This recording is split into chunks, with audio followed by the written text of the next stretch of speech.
ஒரு தைரியமா தொடப்பறேன். நீங்க எப்ப வந்தீங்க? நான் கவனிக்கவே இல்லை. எப்படி கவனிப்பேன்? எந்த பொம்பளைக்கும் சொட்டு நூலை தொடர வரைக்கும் தான் புருஷன் ஞாபகம். அதுக்கப்புறம் பிறக்க போற புள்ள ஞாபகம் தான்.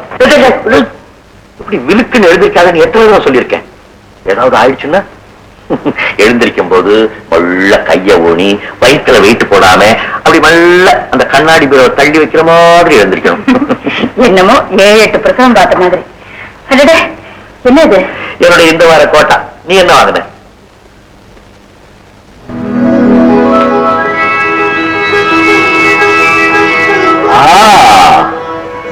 நைஸ் பாய். கல்யாணம் ஆகி 15 வருஷமாச்சு. குழந்தை பாக்கியம் இல்லாதவன் சொல்லிடுவாங்களோன்னு பயந்த. பரவாயில்ல. நீ ஒரு காரியம் செய்யலையா? என்னங்க? ஒரே பிரசவத்துல 2 குழந்தைய பெத்துட.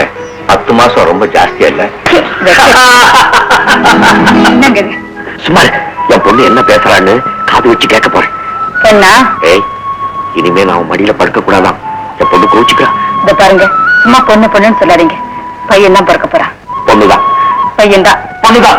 பையன்தான். பொண்ணுதான். பையன்தான். என்ன பந்தயம்? என்ன பந்தயம்? நான் ஜெயிச்சுட்டேன்னா இந்த கண்ணத்துல 10, அந்த கண்ணத்துல 10 கொடுப்பேன். நான் ஜெயிச்சுட்டா நீ கொடுத்துரு. இப்ப அச்சாரமா ஒண்ணு. என்ன இது? மொத்தம் அடிச்சு விட்டு வலிக்குது. என்ன சமாச்சாரம்? ஊருக்கு போறங்க குஷியா? ஊருக்கு போறதுல என்ன குஷி? அந்த ஊர்ல என்ன குஷி இருக்கு? திரும்பி வரத்துக்கு 1 வாரம் ஆகுமா? இன்னும் கொஞ்சம் குஷி பண்ணிட்டு போகலாமேனுதான். காப்பி காப்பி அதைத்தான் ஆற வச்சுட்டீங்களே. நான் போய் வேற எடுத்துட்டு வரேன்.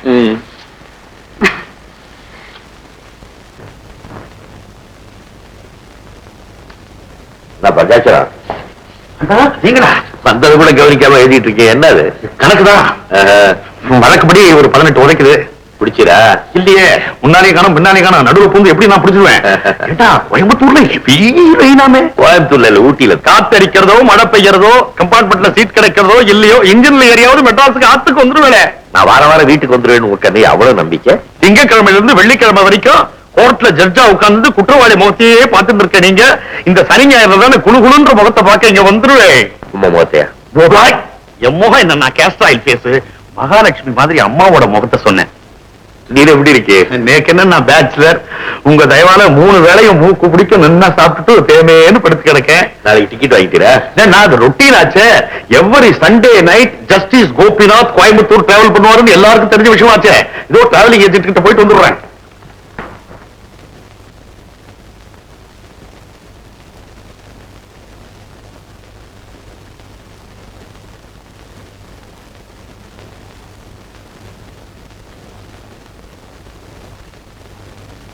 குற்றம் சாட்டப்பட்ட முருகன் உனக்கு தெரியுமா? தெரியுங்க. அன்னைக்கு என்ன நடந்தது? முருகன் யார்கிட்ட 500 ரூபாய் கடன் வாங்கியிருந்தாங்க. அவன் ஒரு நாள் கொண்டாந்து திருப்பி கொடுத்துட்டாங்க. அப்போ கஷ்டத்தை யார் ஒன்று கையில இருந்துச்சுங்க. ஏதுங்க இவ்வளவு பணம் அப்படின்னு கேட்டேன். அதுக்கு அவர் சரியான பதிலே சொல்லல. நான் பணத்தை வாங்கிக்கிட்டு திரும்பின உடனே பண்ணையாரு முருகனை பார்க்க இங்க வந்தார். பணத்தை கொண்டு சேர்த்துட்டியா அப்படின்னு கேட்டாரு. எந்த பணத்தை எப்ப கொடுத்தீங்க அப்படின்னு முருகன் அடாவுடியா பேசினாரு. உடனே பண்ணையாரு போலீஸுக்கு புகார் பண்ண போறதாக மிரட்டினார். உடனே முருகன் அறிவாள் எடுத்து பண்ணையார் கையில வெட்டிட்டார். பண்ணையார் அலறி அடிச்சுக்கிட்டு ஓடினார். முருகன் அறிவாளை எடுத்துக்கிட்டு பண்ணையார துரத்திட்டு ஓடுறதை என் கண்ணால பார்த்தேங்க. குற்றம் சாட்டப்பட்ட முருகனுக்கு ஏகப்பட்ட கடன் தொகைகள் உண்டு. வேலை வெட்டி இல்லாத முருகனுக்கு பண்ணையார் நாகரிகம் தான் வேலை போட்டு கொடுத்திருக்கிறார். சம்பவம் நடந்த அன்று பண்ணையார் 5000 ரூபாயை முருகனிடம் கொடுத்து சேலத்தில் இருக்கிற தன்னுடைய நண்பர் ஒரு இடத்திலே சேர்த்து விட்டு வர சொல்லி அனுப்பி இருக்கிறார். பணத்தை பார்த்ததும் முருகனுக்கு குணம் மாறிவிட்டார். பண்ணையார் தன்னிடம் பணம் தரவே இல்லை என்று அடித்து பேசியிருக்கிறார். அது சாட்சியால் கோர்ட்டிலே நிரூபிக்கப்பட்டிருக்கிறது. பண்ணையார் கையிலே வெட்டியதும் இல்லாமல் கொலை செய்யும் நோக்கத்தோடு துரத்தி இருக்கிறார். பணத்தையார், மோசடி, கொலைமே ஆகிய 3 பயங்கர குற்றங்களை செய்திருக்கிற முருகனை கடுமையாக தண்டிக்கும்படி நான் கோட்டாளர்களை கேட்டுக்கொள்கிறேன். இந்த கேஸை பொறுத்த வரைக்கும் நீங்க ஏதாவது சொல்ல விரும்புறீங்களா? உங்களுக்கு வக்கீல் வசதி தேவை இருந்தா சொல்லுங்க. கோர்ட் ஏற்பாடு செய்து கொடுங்க. வேண்டாங்க, நான் குற்றவாளி தான். முதல் குற்றம் ஏழையா நான் பிறந்தது. 2வது குற்றம் ஏழையா பிறந்தும் அழகான பெண்ணை கல்யாணம் செய்துக்கிட்டது. Order order. 29ஆம் தேதி தீர்ப்பு வழங்கப்படும்.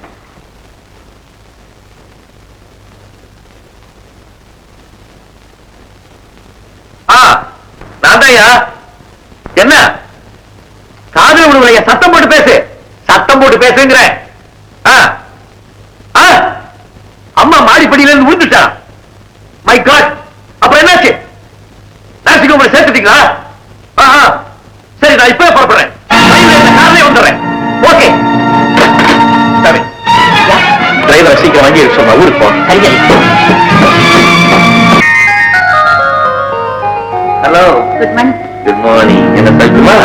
என்ன சமாச்சாரம்? கஸ்தூரிபா கட்டடம் இதுக்காக நீங்க ஏதாவது கான்ட்ரிபியூட் பண்ணணும். ஆமா சார். ஓ எஸ், எவ்வளவு வேணாலும் வாங்கிட்டு போங்க. பஞ்சாச்சரம் இது ஒரு கேள்வி. ஓ மா, பாத்து நீங்க உட்காருங்க, நான் ஆரம்பிச்சிட்டேன்.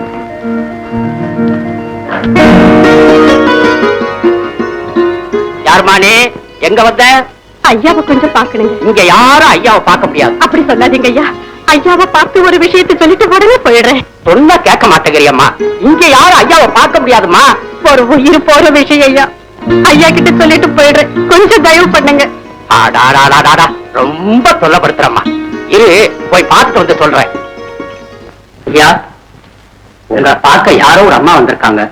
ரொம்ப முக்கியமான விஷயமா.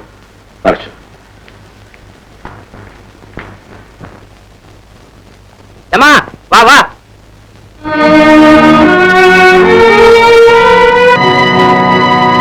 வெள்ளையா வெள்ளையா நல்ல முரட்டு கால போல இருக்கு. வண்டிக்கு புதுசா? ஆமா, ஊருக்கும் புதுசு. இன்னைக்கு தான் போட்டேன். அதான் எனக்கு பண்ணிடுச்சு. ஏதா இருந்தாலும் அடைக்கிருவேன். கொஞ்சம் மிஸ் பண்ணிட்டேன். பரவாயில்லையா, பக்கத்துலதான் என் குடிசை இருக்குது. கொஞ்ச நேரம் அங்க உட்காருங்க, நான் வண்டியை சரி பண்ணி கொண்டாந்துறேன். எவ்வளவு ஐயா கூட்டிட்டு போ. அச்சாலிய காணோம். வாங்க ஐயா, வாங்க.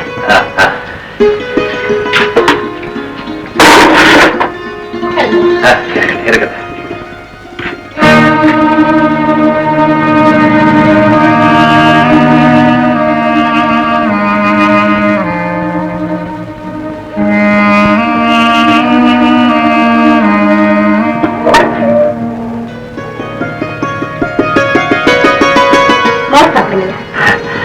பீர் குடிக்கிற நேரம் மோர் கொடுக்கற.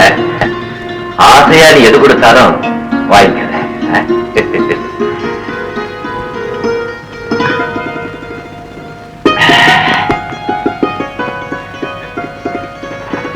வரியா என் கூட? உன்னை நல்லா வச்சுக்குவேன், ஒண்ணு வச்சுக்குவேன். இந்த பட்டு கன்னத்துல ஒன்னே ஒண்ணு தரட்டுமா? ஐயா, வண்டி தயார் பண்ணியா? அதுக்குள்றையா? தாபா தாபா, இந்தா இந்த பணத்தை வச்சுக்க. இருக்கட்டையா, வேண்டாம். ஊருக்கு புதுசா? ஆமாங்க, அறுவடை குறிக்கா வந்தேன். இப்ப வேலை முடிஞ்சு போச்சு, பணத்தை தேடி வேற இடத்துக்கு போக வேண்டியதானுங்களே. அடடே, இவ்வளவு நல்ல உழைப்பாடி வெளியூருக்கு போறதா? உங்களை எனக்கு ரொம்ப பிடிச்சு போச்சு. நாளை காலையில என்ன வீட்டுல வந்து பாரு, ஒரு வழி பண்றேன். வரட்டுமா? கண்ணே பாப்பா, வரட்டுமா? வர. பண்ணையார் சொன்னபடி எங்க வீட்டுக்காரர் அவரை பார்க்க போயிருந்தப்போ அவருக்கு வேலை போட்டு கொடுத்து நயவஞ்சகமாவே பேசி அவர் மேல நம்பிக்கை வளரும்படியா நடந்துகிட்டாரு. பண்ணையார பத்தி நான் என்ன சொன்னாலும் எங்க வீட்டுக்காரரு காதுல வாங்கிக்க மாட்டாரு. அவரை புகழ்ந்து பேசிக்கிட்டு இருந்தாரு. பண்ணையாருக்கு தான் என் பேர்ல எவ்வளவு நம்பிக்கை. முன்ன பிள்ளை தெரியாதுக்கு வேலையை போட்டு கொடுத்து. சும்மா இருக்க, அவனை பத்தி என்கிட்ட பேசாதீங்க. அவர் பேச்சு எடுத்தா உனக்கே உடம்புல எரியுது. இத பாருங்க, இந்த வேலையை விட்டுட்டு வேற இடம் பாருங்க. கூட கஞ்சா குடிச்சிட்டு மான மரியாதையோட இருப்போம். அவனும் அவன் பேச்சும் அவன் பார்வையும். உனக்கு யார பாட்டாலும் சண்டை என்ன பெரிய ரதிப்பு. எவ்வளவோ சொல்லியும் என் பேச்சு எடுப்படுறதா இல்லைங்க. நான் ஏதோ வீணா பழி சுமத்துறேன்னு நினைச்சுக்கிட்டு சின்ன சமாதானப்படுத்திட்டு இருந்தாரு. இது எப்படி அவர்கிட்ட சொல்ல போறேன்னு தவிச்சிட்டு இருந்தப்போ ஒரு நாள், என்ன மச்சா இன்னைக்கு நேரத்தார திரும்பிட்டேன். எசமா, பணம் பட்டுவாடா பண்ற விஷயமா பட்டணம் வரைக்கும் போயிட்டு வர சொல்லிருக்காரு. எப்ப திரும்புறேன்? சாயந்தரம் வந்துருவோம் புள்ள. நம்ம ராசு இல்ல, லாரி டிரைவர், அவன் சரக்கு எடுத்துட்டு பட்டணத்துக்கு போறானா, கூட வந்துடுறேன் அப்படின்னா பேசிக்கிட்டே போயிட்டு சாயந்தரத்துக்குள்ள வந்துடுறேன். மச்சா, நீ போய்தான் தீரணுமா? ஆமா புள்ள, பணம் விஷயம் நீ கவலைப்படாத, நான் ஜாக்கிரதையா போறேன். போயிட்டு வந்துடுறேன். அன்னைக்கு ராத்திரி நான் வீட்டுல வேலையா இருந்தேங்க. பண்ணையாரு எங்க வீட்டுக்கார தேடிக்கிட்டு வந்தாரு.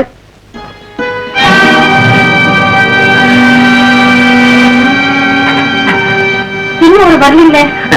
தெரியுமே. எப்படி நேரத்தோட வந்துருவாரு? இல்ல, நாளைக்கு தான் வருவான். முருகன் மகா நானே இருந்தேன். தெரிஞ்சுதான் தப்பான அட்ரஸ் கொடுத்து அனுப்பிச்சேன். தேடி குடிச்சுட்டான வரணும். அவன் வர்றதுக்குள்ள என் ஆசை நிறைவேறிச்சுன்னா நீ எனக்கு ரொம்ப பண்ணாத.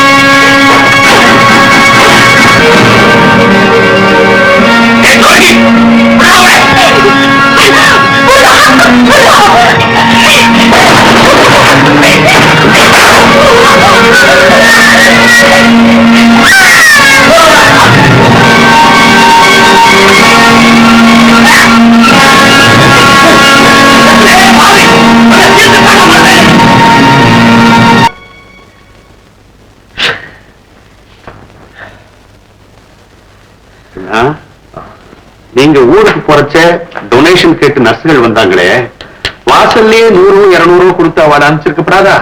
உள்ள போய் அம்மா கிட்ட வாங்கிக்குங்கன்னு சொன்னீங்க. அதனால என்ன ஆச்சு?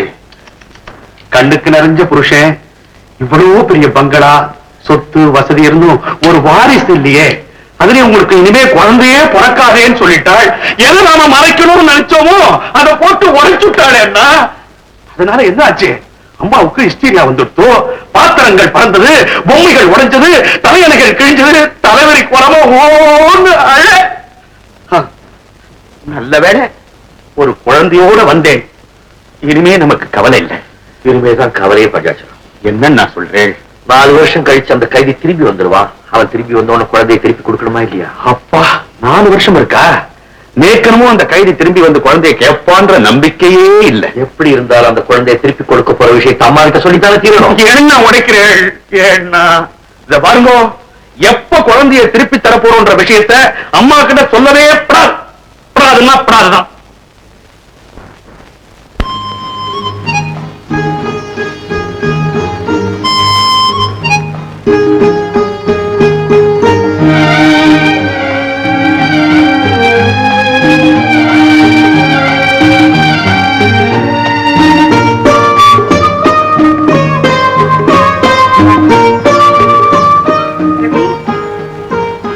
ரவி, ரவி, இங்கே இருக்க. வா, உட்கார்ந்து படி.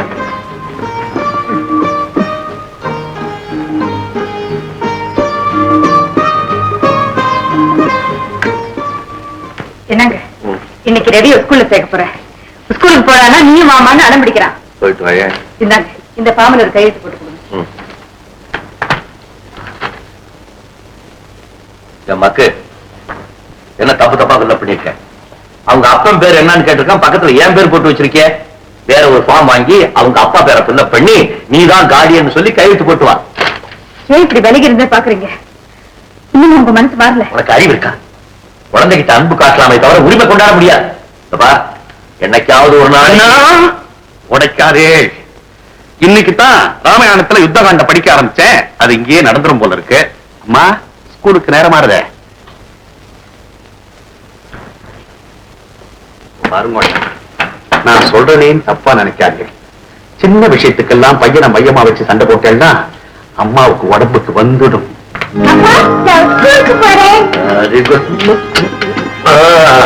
நல்லா படிச்சு பெரிய ஆளாகணும். எப்படி? உங்க அப்பா மாதிரியே பெரிய ஜட்ஜ் ஆகணும். அப்பாவுக்கு தாண்டா சொல்லு.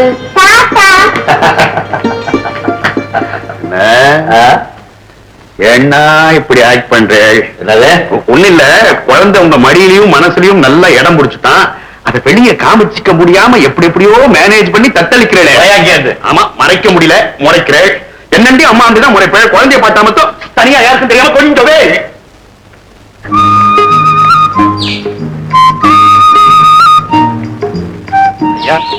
யாரையா நீங்க? என்ன வேணும்? ஜட்ஜ் கோபிநாத் இங்க தானே இருக்கிறார். அவர் இப்ப இங்க இல்லீங்களே. அவர் எங்க இருக்காருன்னு சொல்ல முடியுங்களா? நமக்கு ஒண்ணும் தெரியாதுங்க. நானே இங்க புதுசுங்க.